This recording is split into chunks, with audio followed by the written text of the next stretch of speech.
2024వ సంవత్సరము డిసెంబర్ మాసంలో వృశ్చిక రాశిలో జన్మించినటువంటి వారికి గ్రహస్థితి మూలకంగా గోచార ఫలితాలు ఎలా ఉన్నాయో తెలుసుకుందాం. వృశ్చిక రాశి వారికి ఈ డిసెంబర్ మాసంలో ముఖ్యంగా సూర్య భగవానుడు జన్మ ద్వితీయ స్థానాల్లో సంచరిస్తున్నాడు. జన్మ ద్వితీయ స్థానాలలో సంచారం ప్రతికూలంగా ఉంటుంది. ఇక అంగారకుడు భాగ్యస్థానంలో సంచరిస్తున్నాడు. 9వ స్థానం స్తంభించి ఉన్నాడు.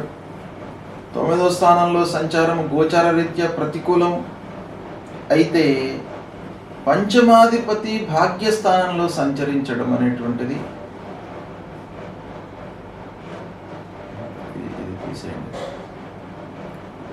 ఫస్ట్ నుంచి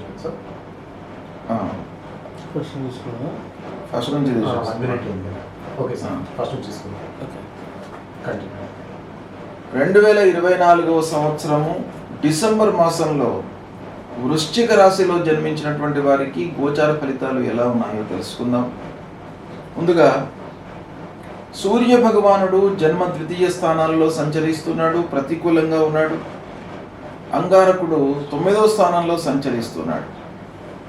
9వ స్థానంలో సంచరించడము గోచార రీత్యా ప్రతికూలమే.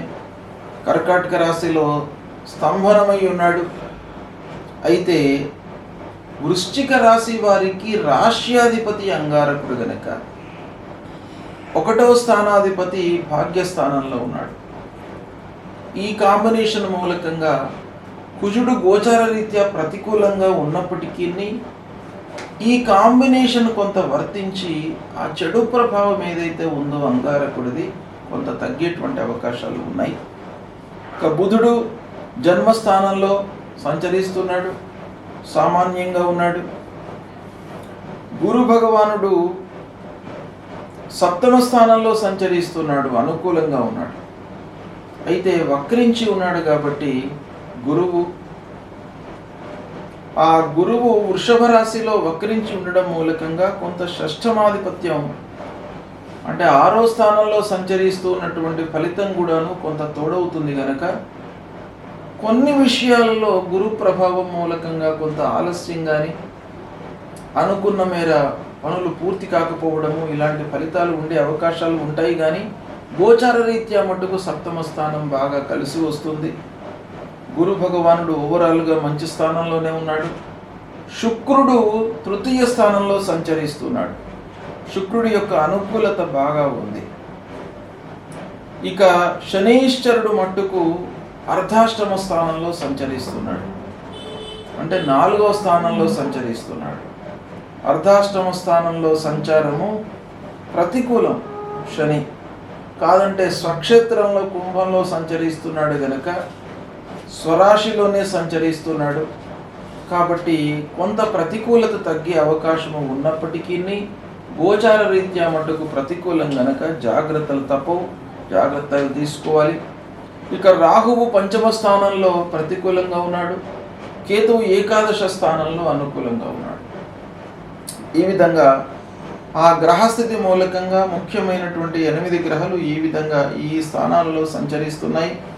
అయితే వీటి యొక్క సమిష్టి ఫలితము ఓవరాల్గా మనము చూసినట్టయితే ఫలితాలు ఎలా ఉండబోతున్నాయి అనే విషయం చూసినట్టయితే మిశ్రమ ఫలితాలు ఎక్కువగా గోచరిస్తున్నాయి. అంటే గురు, శుక్రుడు, కేతువు ఈ గ్రహాల మూలకంగా శుభ ఫలితాలు, ఇంకొక పక్కన సూర్యుడు, అంగారకుడు, బుధుడు, శని, రాహువు ఈ గ్రహాల మూలకంగా ప్రతికూలమైనటువంటి ఫలితాలు ఉంటాయి. అయితే ప్రత్యేకంగా కొన్ని విషయాలలో మంచి ఫలితం కలుగుతుంది. గురువు వృశ్చిక రాశి వారికి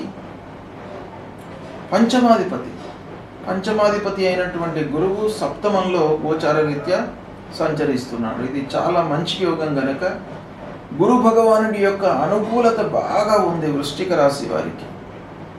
శని ఒక రకంగా బాగలేకపోయినప్పటికీ గురువు యొక్క ప్రభావం మూలకంగా మీరు కొన్ని సమస్యలను అధిగమించేటువంటి అవకాశాలు బాగా ఉన్నాయి. ఓవరాల్గా మిశ్రమ ఫలితాలు మట్టుకు ఉంటాయి.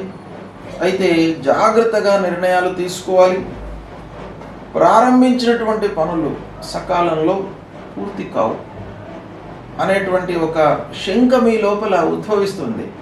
కానీ చివరికి పనులు సకాలంలో పూర్తి అవుతాయి. ఎందుకు ఈ అనుమానం వస్తుంది మీకు అనంటే, శని మూలకంగా ఆర్థికపరమైనటువంటి ఇబ్బందులు, పని వాళ్ళతో ఇబ్బందులు, అధిక శ్రమ మూలకంగా కొంత మీకు ఆ ఆలోచన సరైన సమయంలో పనులు పూర్తి కావేమో అనేటువంటి ఒక ఆలోచన, అభిప్రాయము పెరిగే అవకాశం ఉంటుంది. అయినప్పటికీ ఫలితాలు మీకు అనుకూలంగా ఉంటాయి, సకాలంలో పనులు పూర్తి చేస్తారు. ఇకపోతే శుభకార్య ప్రయత్నాలు ఫలిస్తాయి. ఈ వృశ్చిక రాశిలో జన్మించినటువంటి వారి యొక్క పిల్లల విషయం ఆలోచించినట్టయితే వాళ్ళ యొక్క వివాహాది శుభకార్యాలు జరుగుతాయి. ఇక వృశ్చిక రాశిలో జన్మించినటువంటి వాళ్ళ యొక్క వివాహం కూడాను జరుగుతుంది. వివాహ ప్రయత్నాలు ముందుకు జరుగుతాయి. అందరూ కూడాను సహాయ సహకారాలు అందిస్తారు. ఇక వ్యాపారం విషయం ఆలోచించినట్టయితే వ్యాపారస్తులకు ఎలా ఉంటుంది? ఈ వృశ్చిక రాశిలో జన్మించినటువంటి వారికి వ్యాపారము పూర్తిగా ఆర్థిక పరిస్థితిపై ఆధారపడి ఉంటుంది. మన స్కిల్, మన పనితనము, సమయస్ఫూర్తితో నిర్ణయాలు తీసుకోవడం ఎంత ముఖ్యమో, ఆర్థికంగా కూడాను మనము అంత పరిపుష్టిగా ఉండడం అనేటువంటిది అంతే ముఖ్యమైనటువంటిది. కాబట్టి ఆ శని ప్రభావం మూలకంగా చేతిలో డబ్బు లేకపోవడంతో కొన్ని పెట్టుబడుల విషయం లోపల మనం వెనక్కి తగ్గడం, ఆ సమయంలో డబ్బు లేకపోవడం మూలకంగా లాభాలు కొంత మనకు అనుకూలంగా లేకపోవడం, ఇలాంటివి కొన్ని ఇబ్బందులు ఉన్నప్పటికీ చేతిలో ఉన్నటువంటి వ్యాపారానికి మట్టుకు ఇబ్బంది లేదు, బాగానే జరుగుతుంది. ఇక వృశ్చిక రాశిలో జన్మించినటువంటి వారు ఎన్నో రోజుల నుండి సంతానం విషయంలో ఎదురు చూస్తున్నటువంటి వాళ్ళు ఈ డిసెంబర్ మాసంలో వాళ్లకు సంతాన ప్రాప్తి కలుగుతుంది. పంచమాధిపతి గురువు సప్తమంలో సంచరిస్తున్నాడు. ఇది ప్రబలమైనటువంటి యోగం, సంతాన ప్రాప్తిని సూచిస్తుంది. కాబట్టి పిల్లలు కలిగేటువంటి అవకాశం బాగా ఉంది. చదువు పూర్తయి ఉద్యోగ ప్రయత్నంలో ఉన్నటువంటి వారికి కూడాను ఈ మాసము చాలా శుభ సమయము, శుభకాలము. కొద్ది ప్రయత్నంతోనే మీరు మంచి ఉద్యోగాన్ని పొందేటువంటి అవకాశాలు ఉన్నాయి. మీరు అతిగా శ్రమించవలసినటువంటి అవసరం లేదు. కొంత ప్రయత్నం చేసినట్టయితే మీకు మంచి ఉద్యోగం లభిస్తుంది. తప్పకుండా మీకు ఆర్జన, సంపాదన అనేటువంటిది ప్రారంభమవుతుంది. ఇక విద్యార్థులు ఉన్నత విద్యకై ప్రయత్నాలు చేస్తారు, సఫలీకృతులవుతారు, మంచి స్థాయి లోపల నిలుస్తారు, మంచి సంస్థల లోపల మీకు అడ్మిషన్ లభిస్తుంది, సమాజంలో మీకు గుర్తింపు లభిస్తుంది, మంచి వారితో స్నేహం పెంపొందించుకుంటారు. ఇక భార్య పిల్లలతో సంతృప్తిగా ఉంటారు. కుటుంబ వాతావరణం మీకు అన్ని రకాలుగా అనుకూలంగా ఉంటుంది. భార్య, పిల్లలు, కుటుంబ పెద్దలు వీళ్ళందరి యొక్క సహాయ సహకారం మీకు బాగా అందుతుంది. ఇక సంగీత, సాహిత్య కళాకారులకు మంచి అవకాశాలు వస్తాయి, మంచి పేరును సంపాదిస్తారు. మీ కళా నైపుణ్యాన్ని నలుగురు గుర్తించేటువంటి స్థితి ఈ డిసెంబర్ మాసంలో మీకు కలుగుతుంది. కాబట్టి సంగీత కళాకారులకు, సాహిత్యవేత్తలకు, ఓవరాల్గా రచనా వ్యాసంగంలో ఉన్నటువంటి వాళ్ళందరికీ కూడాను ఈ డిసెంబర్ మాసం బాగా అనుకూలిస్తుంది. తీర్థయాత్రలు, పుణ్యనది స్నానాలు చేస్తారు. సద్గురువులను సందర్శించుకునేటువంటి అవకాశం కూడాను బాగా కనపడుతుంది ఈ మాసంలో. ఇక ఆల్రెడీ ఉద్యోగంలో ఉన్నటువంటి వారు తోటి ఉద్యోగులతో చాలా సఖ్యతతో ఉంటారు. వారి యొక్క సహాయ సహకారాలు అందుతాయి, మీరు వారికి సహాయం చేస్తూ ఉంటారు. ఇలా ఇచ్చి పుచ్చుకునేటువంటి ధోరణితో మీకు ఒక మంచి వాతావరణము ఆఫీసు లోపల కలుగుతుంది. అధికారుల ఆదరణ కూడాను మీకు బాగా లభిస్తుంది. అయితే పని భారం మట్టుకు పెరిగే అవకాశం ఉంది. ఆ సమయంలో కొంత మీరు ఆరోగ్యాన్ని నిర్లక్ష్యం చేయడం అనేటువంటిది కూడాను కనబడుతుంది. కాబట్టి ఆరోగ్యాన్ని మీరు పరిరక్షించుకోవాలి, నిర్లక్ష్యం చేయకూడదు. ఆహార నియమాలను పాటించండి. బంధువులు స్నేహితులతో సామరస్యంగా ఉంటారు. అయితే బంధువులు, స్నేహితులు, ఆత్మీయులు, చిన్ననాటి మిత్రులు వీళ్ళందరితో కొంత ఇబ్బందులు ఉన్నప్పటికీ ఓవరాల్గా ఈ వర్గంతో మట్టుకు మీరు బాగానే ఉంటారు. ఇక వ్యాపారస్తులకు ఓవరాల్గా బాగానే ఉంటుంది. కొత్త పెట్టుబడులపై మనసు నిలుపుతారు. అయితే ఆర్థిక పరిస్థితి మూలకంగా కొంత వెనకడుగు వేసే అవకాశం కూడాను ఉంది. కొత్త పెట్టుబడుల విషయం ఆలోచన మట్టుకు ఉంటుంది. పెట్టుబడి పెట్టాలనేటువంటి మనస్తత్వం డెవలప్ అవుతుంది. మార్కెట్ను బాగా మీరు క్షుణ్ణంగా ఆలోచించి పెట్టుబడులు పెట్టడం మంచిది. ముఖ్యంగా షేర్ మార్కెట్ లోపల పెట్టుబడులు పెట్టేటువంటి వాళ్ళు కొంత జాగ్రత్తగా ఉండాలి. ప్రతినిత్యం ట్రేడింగ్ చేస్తున్నటువంటి వాళ్ళ విషయం కూడాను మనం చూసినట్టయితే కొంత జాగ్రత్తలు తీసుకోవాలి. శనేశ్వరుడి యొక్క అనుకూలత లేదు కనుక ప్రతినిత్యము క్షణము మనము ఆ ట్రేడింగ్ చేస్తున్నటువంటి వాళ్ళు ఎవరైతే ఉన్నారో వాళ్ళు కొంత అప్రమత్తతో ఉండాలి.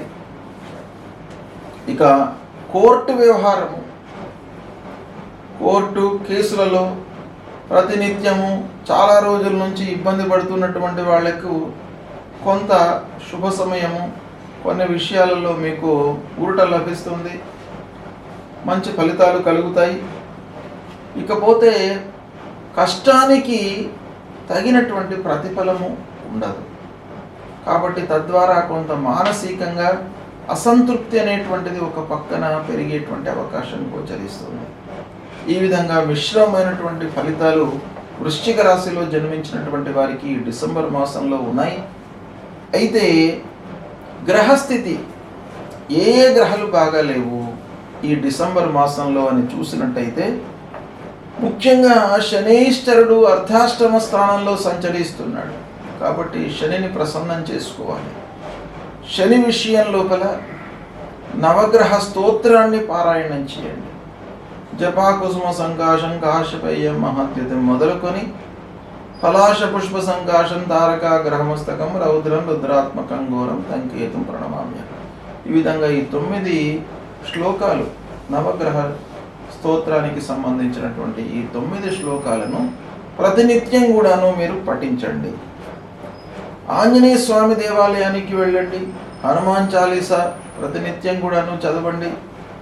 తద్వారా మీకు ఏమవుతుంది, ఆలస్యం లేకుండా ఉంటుంది. పనుల లోపల కార్య విలంబన లేకుండా, నష్టం జరగకుండా, లాభం లేకపోయినప్పటికీ నష్టం జరగకుండా మనము స్థిరంగా ఉన్నట్టయితే అది ఒక రకమైన లాభమే. జీవితంలో ఉన్నది మెయింటైన్ చేయడం అనేటువంటిది చాలా కష్టతరమైనటువంటి విషయం కనుక ఆ శని మూలకంగా మీకు ఉన్న స్థితి నుండి మీరు దిగజారి ఉండకుండా ఆంజనేయ స్వామి మిమ్మల్ని కాపాడతాడు. కాబట్టి ప్రతినిత్యం కూడాను ఆంజనేయ స్వామి దేవాలయానికి వెళ్ళండి. సూర్యనారాయణుని కొలవండి. జపా కుసుమ సంకాశం కాశ్యపేయం మహద్యుతిం తమోరిం సర్వ పాపఘ్నం ప్రణతోస్మి దివాకరం అనేటువంటి ఈ మూల మంత్రాన్ని, సూర్యుడికి సంబంధించినటువంటి మూల మంత్రం ప్రతినిత్యం కూడాను చదువుకోండి. ఆదిత్య హృదయం చదవండి. సూర్య నమస్కారాలు చేయండి. భూమికి నమస్కారం చేయండి. 12 వారం అంటే 12 సార్లు చేసినట్టయితే మీకు ఆరోగ్య సమస్యలు లేకుండా ఉంటాయి. ఇక అనవసరమైనటువంటి విమర్శలకు గురి కాకుండా ఉండడానికి నరసింహస్వామిని కొలవండి. ఇప్పుడు మనం ఎన్ని మంచి పనులు చేసినప్పటికీ అందరినీ కూడాను మనం సంతృప్తిపరచడం అనేటువంటిది జీవితంలో సాధ్యం కాదు కనుక కొంతమందితోనైనా కూడాను మనకు వైరం పెరిగేటువంటి అవకాశాలు ఉంటాయి. దాని నుండి మనం బయటపడడానికి ఆ లక్ష్మీ నరసింహస్వామిని కొలవండి. కరావలంబ స్తోత్ర పారాయణం చేయండి ప్రతినిత్యం కూడా. తద్వారా మీకు అనవసరమైనటువంటి గొడవలు, కలహాలు, మిస్అండర్స్టాండింగ్స్ ఇవన్నీ కూడా లేకుండా మిమ్మల్ని ఆ నరసింహస్వామి కాపాడుతాడు. ఇది మీరు చేయండి. తప్పకుండా ఈ పరిహారం జరుగుతుంది. శుభ ఫలితాలను పొందుతారు. శుభం.